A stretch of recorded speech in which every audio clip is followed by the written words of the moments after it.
years old when I went down to Dublin with a fistful of money and a cartload of dreams. Take your time, said me father, stop rushing like hell, and remember all is not what it seems to be. For there's fellas would cut you for the coat on your back, or the watch that you got from your mother.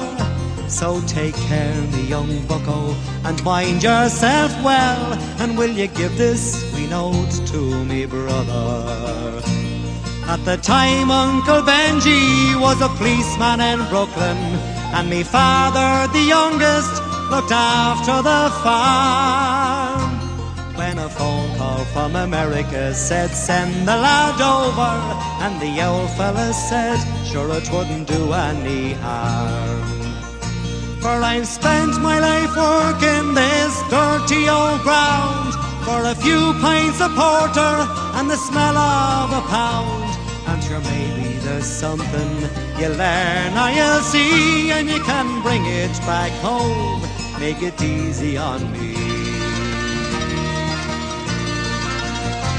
So I landed at Kennedy, and a big yellow taxi carried me and me bags through the streets and the rain.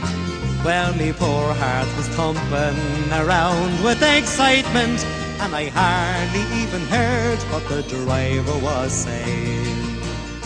We came in the Shore Parkway to the flatlands in Brooklyn, to my uncle's apartment on East 53rd. I was feeling so happy, I was humming a song, and I sang "You're as free as a bird." Well, to shorten the story, what I found out that day was that Benji got shot down in an uptown foray.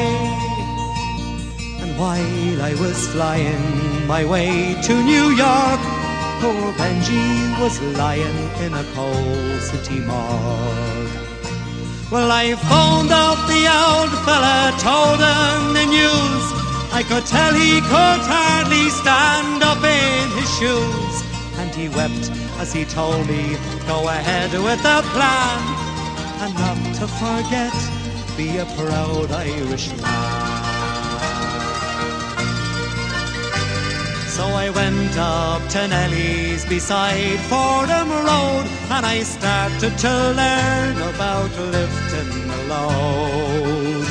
But the heaviest thing that I carried that year was the bittersweet thoughts of my hometown so dear.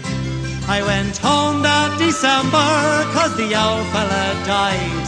Had to borrow the money from Phil on the side, and all the bright flowers and brass couldn't hide the poor wasted face of me father. I sold up the old farmyard for what it was worth, and into my bag stuck a handful of earth. Then I boarded a train and I caught me a plane, and I found myself back in the US again. It's been 22 years since I've set foot in Dublin.